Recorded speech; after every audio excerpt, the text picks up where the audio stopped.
My dad was my hero. Everything I am today is because of the way my father brought me up. For those of you seeing me for the first time, my name's Amit Ghosh, and I was born with a rare genetic condition called neurofibromatosis type 1. I first realised about my condition. I noticed that I look different, or there's something different about me. When I was about 4, maybe 5 years old, I have vague memories of looking in the mirror and seeing that my face was slightly swollen, looking slightly different. And I didn't think much of it until I started going to school. And the other children within my school didn't want to come sit next to me, didn't want to talk to me, didn't want to get to know me. Some because they were curious, others because they were scared. And some children just felt as if they sit next to me, they're not going to be cool enough. And I remember I used to really struggle trying to make friends, trying to go out, trying to be in front of people, because every time other children would see me, they would start crying, they would start getting scared.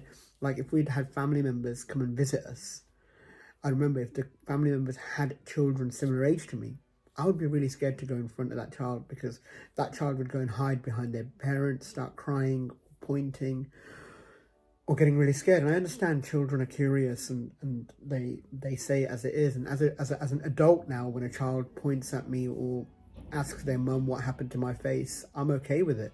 But when I was 5, 6 years old, I wasn't okay with it. It made me uncomfortable, made me scared, made me upset. I could never make friends. I could never go and speak to people. I struggled in PE. PE lessons are really hard. If you think back to your PE lessons, if a teacher said, hey, go, if the PE teacher said, hey, go pair up with someone, we're going to do a group activity, everyone used to run to their friends, and I would be left standing waiting for someone to come pair up with me. And then we'd have this embarrassing moment of how other children would, the teacher would have to nominate someone to come pair up with me. But as a child, we all have hobbies, we all have likes, we all have interest. And me, and I've said this in other videos, I used to love playing cricket. The love of cricket for me was amazing. And there's this wonderful story which I have said before, but for those of you who are seeing me for the first time, I loved cricket, and I could never play cricket with other children because I feared this rejection. I feared that they don't want to play with me. And I used to play by myself in the garden. I used to play with my brother sometimes, but I never could play with other children. And one day I mustered up the courage when I was about 9 or 10 years old. I mustered the courage to go and ask a group of boys playing in the playground if I can play with them. They laughed at me, they mocked me, they said no, but then reluctantly they handed me the ball. And I remember still the batsman was holding the bat with one hand, swinging it around, saying, what's this kid going to do? But I came running in, I bowled really well. He missed the ball, and everyone was like, wow, this guy can play. They threw the ball back at me and said, hey, bowl again. And this time I was like, I want to get him out. I came running in again, and I bowled, and I got him out. And everyone started cheering, everyone started clapping.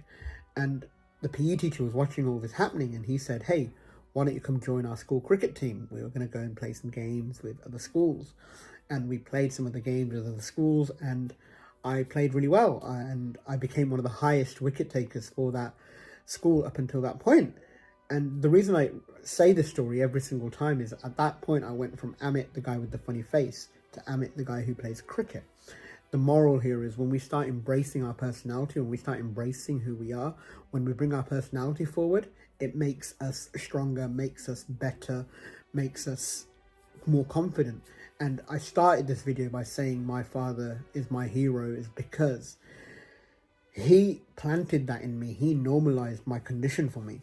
I remember when my father realized that I liked cricket and he wanted me to go and play, and I was playing in the street one day by myself. I used to put like the bins out in the street and run and bowl. And this gentleman who was driving past, he stopped and parked his car and said, hey, do you play cricket? And I was like, yeah, I do. And he owned some houses on that road that he was renting out. So he was like, yeah, I've seen you play before. Is your dad around? And I was like, yeah. And I called my dad out. And he said, hey, I see your son bowling every day here, and I think he bowls really well. And we've got an academy down the road. Would you let your son come to the academy? We'll give you the details and you can bring him over one day.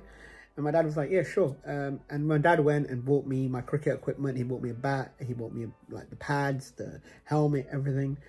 And my uncle and my family members around, my external family members around, said, "What are you doing? Why are you going to let him play cricket? You know, what if the ball hits his face and it hurts him even more, you know?"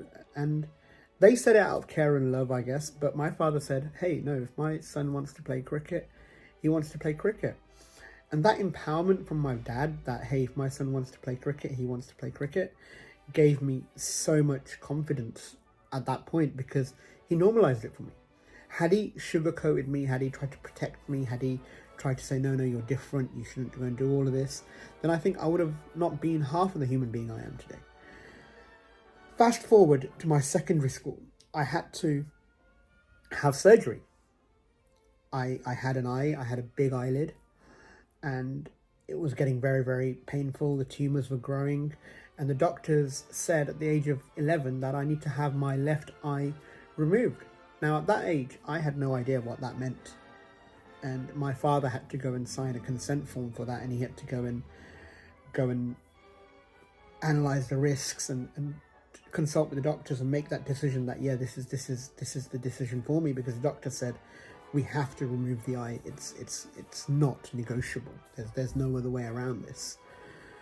So my father took that decision. He signed that consent form, and I still remember that the night before the operation, I was in hospital, and he was talking to me, and he pat my back and said, "You're a brave boy, you've got this." And he went home. And I didn't find out until very recently, when he passed away, that Mum was telling me this story, that when he went home, he cried. He cried for 5 hours straight. He just couldn't believe it. He couldn't believe that he's consented for this and what the complications are. And it just goes to show what a father goes through for a son or a daughter or a child. You know, we can't just comprehend that. And I couldn't comprehend that. I had no idea that my father went through so much for me, even after the surgery, when he took me to all the appointments when my artificial eye was being made, and he always just pat my back and said, "You got this, you're a brave boy." And on the same token, I got told off by him a lot for my studies, for, when I was being naughty. He told me off just like he told off his other children, my sisters, my brothers. He treated me just like he treated all his other children. He didn't ever show to me that I am born different or that I have this disability. He always treated me like he treated his other children, be it telling me off, being the love and care, everything. And that's what made me who I am today. That's what gave me this can-do, get-on-with-it attitude, that I've got this regardless of what happens. And this YouTube video is a tribute to my dad, because he is the strength and resilience that I have today. And I remember a story, and he said to me once that when I was younger, we moved to this country when I was 2 years old, right? And my other brothers and sisters were a lot older when we moved. I was 2 years old. They were a lot older. So they didn't enter the education system end to end. And the only person that really had a shot at going and getting a degree in the university was me. And all his other friends, all my dad's other friends, their children had that chance to go and get a degree. And they had the photographs with their children, with the crown and, the suit and everything on the graduation day. And he said to me, "Boy, I really want that. Boy, I really want to go and get a graduation picture with you. Go get a degree, go do well in education." And I went and I worked really hard in my college days. I did really well. I got good results. I got into university, and I was starting university in October. And in September, my father passed away. He passed away from cancer. And he never got to see me get that degree. And the first time I went to a hospital appointment without him, it hit me that every courage, every strength, every ounce of confidence that I had was from him. And this video, like I said, is a tribute to him, and it's a testament to what he meant to me. And for anyone watching who's a parent, who has a disabled child, or who has a child with a learning difficulty or some kind of challenge, Go show them that they're brave. Go show them that they've got that courage. Go show them that they've got it. They can do it. They can do whatever they want to do. They can go and achieve it. Show them that love. Give them that support. Because that's what made me who I am today. I'm really proud of who I am today. I'm really proud of the way my father brought me up. My mother is an amazing woman. She was the other side of the scale, more caring, more scared, more sort of trying to comfort me. I remember every time I'd finish work, like if I finished work at 6, she would phone me at 6:01. Hey, how are you? When are you coming home? I'm like, Mum, I've just finished work. It takes time to get home. I've literally just packed my bag and shut my laptop. If I go out with my friends and I say I'll be home at 10, Mum, 10 o'clock, hey, when are you coming home? I'm like, Mum, I'm still with my friends, I'm coming home. But that's the other side of it. You know, you need that balance, I guess. Mum's great. She's still around. She loves me. There's you know, there's so many stories of how Mum just looks after me and takes care of me, which is great. And my brothers and sisters, they're amazing as well. They all normalized it for me as much as they could, which gives me the strength of who I am today. And I've started this channel now to help support, inspire people be the best version of themselves. I want people to be stronger. I want people to be more resilient, more confident. So if you want tips on how to be more confident, how to be more resilient, how to be more sort of confident, stronger about yourself, then, you know, follow the channel, subscribe to the channel. There's going to be a lot of videos of me just sharing stories, talking to you like this, one-on-one, just as if we're hanging out. There is a link to buy me a coffee if you want to support my journey, YouTube journey, and things I'm doing. So please feel free to click on that.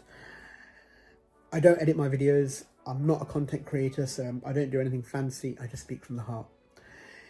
Give me feedback if you feel I'm not being authentic, if you feel like I'm doing something I shouldn't do, or if you've got any ideas of something I should do, put it in the comments. Let's grow together. I want you all to be my friend. Thank you so much for watching, and until next time, take care.